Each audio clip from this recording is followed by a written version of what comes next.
శ్రీమాత్రే నమ. జై గురు దత్తాత్రేయ నమ. ఈ వీడియోలో మనం కర్కాటక రాశి వారికి ఆగస్టు 16 నుంచి 31వ తారీఖు మధ్యలో జరగబోయే పక్ష ఫలితాలు పరిశీలించినప్పుడు ప్రస్తుతం మారినటువంటి గ్రహస్థితి ఈ రాశి వారికి చాలా అనుకూలంగా మారడం జరిగింది. అదే ఆగస్టు 16వ తారీఖున రవి ధనస్థానంలోకి రావడం జరుగుతుంది. చాలా వరకు కుటుంబ సమస్యలు పరిష్కరించే ప్రయత్నం చేస్తారు. కుటుంబంలో ఒకరికి ఒక గొప్ప హోదా రావడం వల్ల మీ కుటుంబం యొక్క గౌరవం పెరుగుతుంది. ఏదో ఒక పుణ్య కార్యక్రమం మీ కుటుంబంలో జరిగే అవకాశాలు ఎక్కువ ఉంటాయి. ప్రభుత్వ పథకాలు మీకు అనుకూలంగా రావడం జరుగుతుంది. విద్యార్థులకి స్కాలర్షిప్ కానీ వారికి విద్య సంబంధించినటువంటి రుణం లాంటిది ఏమైనా దొరకడం కానీ జరిగే అవకాశం ఉంటుంది. అలాగే మీరు చాలా నిర్మమాటంగా ఉన్నట్టు యథార్థంగా మాట్లాడి కుటుంబంలో ఏర్పడినటువంటి సమస్యల్ని పరిష్కరించుకునే ప్రయత్నం చేయడం జరుగుతూ ఉంటుంది. ఎస్పెషల్లీ తృతీయ స్థానంలో ఉన్నటువంటి కుజుడు మీరు ఉద్యోగం మారాలనే మీ ప్రయత్నానికి చాలా వరకు ఫలితం రావడం జరుగుతూ ఉంటుంది.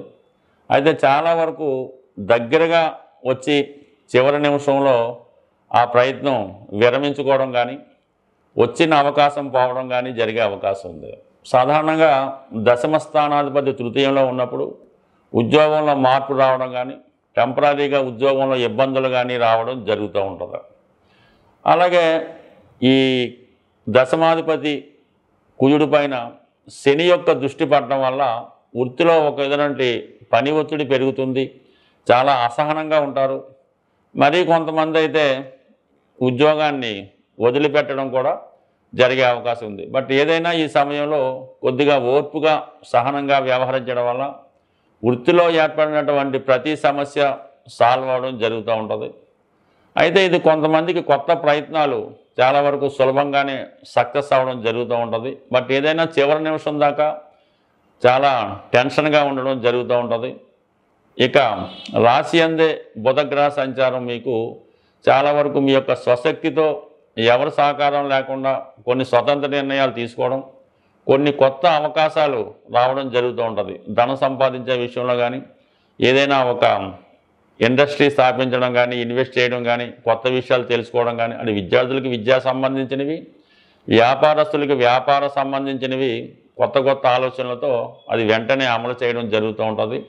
మీరు ఏదైనా ఒక ఇండస్ట్రీలో ప్రవేశించాలనే మీ ప్రయత్నం ఈ సమయంలో నెరవేరే అవకాశం ఉంది. అది సినిమా సంబంధించిందా, లేదంటే ఏదైనా కోర్స్ తీసుకోవడానిక, సాఫ్ట్వేర్ సంబంధించిందా, ఫైనాన్స్ సంబంధించిందా, లేదా రియల్ ఎస్టేట్ సంబంధించిన విషయాల్లో మీరు మీ ఉద్యోగ మార్పుకి కొత్తగా మీరు చేస్తున్నటువంటి ప్రయత్నాలు చాలా వరకు సక్సెస్ అయ్యే అవకాశం ఉంది. బట్ ఈ నెల ఆగస్టు 20వ తారీఖు వరకు ఎక్కువ ధన వ్యయం జరుగుతూ ఉంటుంది. అది ఆడంబరాలకి, గృహ సంబంధించినటువంటి అవసరాలకి, ప్రయాణాలకి, శుభకార్యాలకి, ఎవరికన్నా గిఫ్ట్లు అటువంటి ఇవ్వడానికి ఎక్కువగా ధన వ్యయం జరుగుతూ ఉంటుంది. ఆగస్టు 20వ తారీఖు తర్వాత శుక్రుడు కూడా రాశిలోకి ప్రవేశించడం వల్ల ఇది ఎవరైతే ఈ రాశిలో స్త్రీలు ఉన్నారో వారి యొక్క ఆకర్షణ పెరుగుతూ ఉంటుంది. ఎవరి ప్రమేయం లేకుండా మీ యొక్క వ్యక్తిగత సామర్థ్యంతోనే అవకాశాలు చేపట్టుకోవడం జరుగుతూ ఉంటుంది. ఇది సినిమా, టీవీ, మీడియా రంగంలో ఉన్న వాళ్ళకి కొత్త అవకాశాలు తీసుకురావడం జరుగుతూ ఉంటుంది. అలాగే మీ యొక్క వేతనం కూడా చాలా వరకు పెరిగే అవకాశం ఉంది. మొత్తం మీద స్త్రీలకి ఈ నెల ఆగస్టు 20 తర్వాత అనుకూలంగా ఉంటుంది. వివాహానికి సంబంధించినటువంటి చిన్న సమస్యలు ఏవైనా ఉంటే పరిష్కారం జరుగుతూ ఉంటుంది. ఇవన్నీ అనుకూలంగా ఉన్నప్పటికీ కూడా అష్టమ స్థానంలో సంచరిస్తున్నటువంటి రాహు కొన్ని నిందలు, అపనిందలు కావడం జరుగుతూ ఉంటుంది. మీరు ఎంతో కష్టపడి సాధించిన ఏ విషయాన్నైనా అవతల వాళ్ళు అదేదో తేలిగ్గా తీసిపారేస్తూ మిమ్మల్ని అవమానపరిచే విధంగా మాట్లాడడం జరుగుతూ ఉంటుంది. అందువల్ల వాటి విషయాలు జాగ్రత్తగా పెద్దగా పట్టించుకోకుండా మీ ప్రయత్నాలు మీరు చేయడం మానకుండా మీరు అభివృద్ధి వైపు అడుగులు వేస్తూ ఎదటవాడు ఈర్షపడే విధంగా మీ అభివృద్ధి ఈ సమయంలో ఉండే అవకాశం ఉంది. ఏదైనా ఇతరుల మాటలు మాత్రం పట్టించుకోవద్దు. మిమ్మల్ని నిరాశపరిచేవాళ్ళు, చిన్నబుచ్చేవాళ్ళు, అవమానపరిచేవాళ్ళు ప్రతి క్షణం ఎదురవుతూ ఉంటారు. వాళ్ళని తప్పుకొని ముందుకు వెళ్ళడం వల్ల కంపల్సరిగా విజయం మీకు లభించే అవకాశం ఉంది. అంటే మీ యొక్క ప్రయత్నాన్ని విరమింపజేయాలని చాలామంది ప్రయత్నం చేస్తూ ఉంటారు. అది మీ దగ్గర బంధువులు అవ్వచ్చు, మీ చుట్టుపక్కల ఉన్న వాళ్ళు అవ్వచ్చు, మీ స్నేహితులు అవ్వచ్చు. ఎప్పుడైనా సరే కర్కాటక రాశి వారికి సొంత బంధువులే వారి యొక్క అభివృద్ధికి అడ్డుపడుతూ ఉంటారు. ఒక విధంగా వాళ్ళే శత్రువులుగా మారుతూ ఉంటారు. సో ఆ విధంగా ఇప్పుడు మీరు బయట విషయాలు మిగతా విషయాలు పట్టించుకోకుండా మీ ప్రయత్నాన్ని మీరు చేయడం వల్ల సఫలీకృతం అయ్యే అవకాశం ఉంది. అలాగే కొన్ని ముఖ్యమైన ప్రయాణాలు వాయిదా వేసుకోవడం మంచిది. అలాగే ప్రయాణం చేస్తున్నప్పుడు ఏదన్నా విలువైన వస్తువులు కానీ డాక్యుమెంట్స్ కానీ పోగొట్టుకునే అవకాశం ఉంది. కాబట్టి ఏదైనా విలువైన వస్తువులు ఈ సమయంలో జాగ్రత్త పెట్టుకోవడం మంచిది.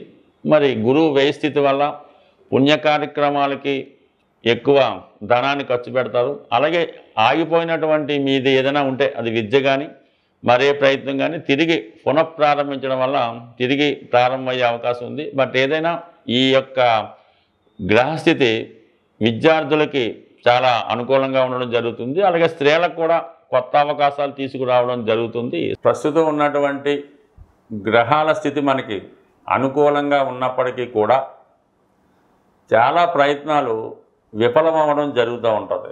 ముఖ్యంగా చదువు పూర్తయిన తర్వాత 2-3 సంవత్సరాల దాకా కూడా ఉద్యోగం రాకపోవడం, అలాగే అమ్మాయిలకు కానీ అబ్బాయిలకు కానీ ఎన్ని ప్రయత్నాలు చేసినా కూడా వివాహ సంబంధాలు కుదరకపోవడం జరుగుతూ ఉంటుంది. ఇంతకాలంలో అమ్మాయిలకి వివాహానికి పెద్ద ఇబ్బంది లేదని చెప్పినప్పుడు కూడా చాలామందికి సరైనటువంటి వరుడు దొరకపోవడం వల్ల వారికి కూడా డిలే అవుతుంది. సో దీనికి ఏంటి కారణం? జాతకంలో దశలు అనుకూలంగా ఉన్నాయి, పిల్లలకి అన్ని అర్హతలు ఉన్నాయి, కానీ పెళ్ళి రావటం లేదు, ఉద్యోగం రావట్లేదంటే దానికి కొంతవరకు మనం నివసిస్తున్నటువంటి గృహం కూడా కారణం అవడం జరుగుతూ ఉంటుంది. సో అందువలన అంటే ఒకే గృహంలో ఒక 4-5 ఉన్నప్పటికీ కూడా అందులో కొంతమందికి చాలా బ్రహ్మాండంగా ఉంటుంది, మరి కొంతమందికి చాలా ఇబ్బందికరంగా ఉంటుంది. అంటే ఆ గృహంలో వాస్తుపరంగా ఉన్నటువంటి దిక్కులలో ఉన్నటువంటి దోషాన్ని బట్టి కొంతమందికి ఇబ్బంది కలుగుతూ ఉంటుంది.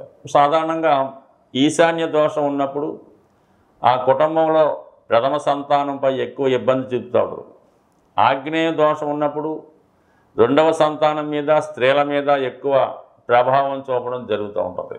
వాయువ్య దోషం ఉన్నప్పుడు తృతీయ సంతానం మీద, ఆ ఇంట్లో ఫైనాన్సు ప్రేమ వ్యవహారాల మీద ఎక్కువ ప్రభావం చూపుతూ ఉంటుంది.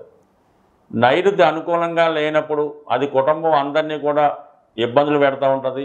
ఏదో ఒక హెల్త్ ప్రాబ్లంతో ఎవరో ఒకరు ఇబ్బంది పడుతుంటారు. కుటుంబ సభ్యుల మధ్య ఒకరికి పడకపోవడం ఈ విధంగా నడుస్తూ ఉంటుంది. సో ఇది ప్రధాన 4 దిక్కులు. అలాగే మొత్తం ప్రస్తుతం గతంలో 8 దిక్కులుగా విభజించేవారు. అంటే తూర్పు, పడమర, ఉత్తర, దక్షిణం, ఈశాన్యం, వాయువు, నైరుతి, ఇలాగా 8 దిక్కులు. దీన్ని ఇప్పుడు మళ్ళా కొద్దిగా ఆధునిక వాస్తు ప్రకారం ఈ 12 దిక్కులుగా విభజించి మరీ సూక్ష్మంగా విభజించడం జరుగుతుంది. అంటే 360 డిగ్రీలు ఉన్నటువంటి మన గృహాన్ని ప్రతి 30 డిగ్రీలకి విభజించి ఎక్కడ ఏ సమస్య ఉంటే ఏ ప్రాబ్లం ఉంటుంది దాన్ని ఏ విధంగా సవరించాలన్నది ప్రస్తుతం ఆధునిక వాస్తు ప్రకారం పరిశీలించడం జరుగుతూ ఉంది. ఏదైనా మన జీవితాలు బాగుపడాలి, తొందరగా సెటిల్ అవ్వాలి అనుకున్నప్పుడు ఖచ్చితంగా కొంత శ్రమైనా కొంత ధనం ఏవైనా గృహాన్ని ముందు సరి చేసుకుంటే ఆ గృహంలో నివసిస్తున్న వారికి అదృష్టయోగం పట్టడం, వారి ఇంప్రూవ్మెంట్ కూడా బాగా రావడం జరుగుతూ ఉంటుంది. సో దానివల్ల ఏంటంటే మీకు అన్నీ బాగున్నా కూడా ఇటువంటి సమస్యలు ఎదురవుతున్నాయి. ముఖ్యంగా పెద్దవాళ్ళకి హెల్త్ ప్రాబ్లం, పిల్లలకి పెళ్లి ప్రాబ్లం, కొంతమందికి వ్యసనాల వల్ల ధనాన్ని పోగొట్టుకోవడం, ముఖ్యంగా అప్పు తీరకపోవడం. ₹1,00,000 నెలకు వస్తున్నా కూడా 10,000 అప్పున్నా కూడా తీర్చలేకపోతుంటారు. ఇవన్నీ కూడా ఒకసారి ఎవరైతే జీవితంలో అభివృద్ధి చెందామనుకున్నారో, ఇంకా బాగుందాం అనుకున్నారో మీ యొక్క గృహాన్ని కూడా పరిశీలించుకొని, అలాగే జరుగుతున్నటువంటి దశ అంతర్దశలను కూడా జాగ్రత్తగా పరిశీలించుకొని తగు విధంగా పరిష్కారం చేసుకుంటే చిన్నగా, అంటే గోటితో పోయేదాన్ని గొడ్డల దాకా తెచ్చకుండా చిన్న పరిష్కారంతో రాబోయే విపత్తుల్ని కాపాడుకునే అవకాశం ఉంటుంది. సో ఏదైనా వాస్తు అన్నది సరి చేసుకోవాలి తప్ప యంత్రాలతోనో తాయెత్తులతోనో బొమ్మలతోనో వాస్తు ఎప్పుడు కూడా సరవదు. అలాగే గ్రహ దోషాలు ఉన్నప్పుడు దానికి సరైనటువంటి పరిష్కారం చేసుకుంటే తప్ప చిన్న చిన్న ఉంగరాలు మాలలో వేసుకున్నా కూడా పరిష్కారం అవ్వదు. దేనికన్నా పిండి కొద్ది రొట్టె మనం చేసే పనిని బట్టి, మన ప్రయత్నం బట్టి, మన భక్తిని బట్టి, నమ్మకాన్ని బట్టి మనం చేసే ప్రయత్నంలో విశ్వాసం ఉంటే చేసేవాడు కూడా నమ్మకంగా చేస్తే ఖచ్చితంగా మీ జీవితంలో సక్సెస్ అన్నది తొందరగా వస్తుంది.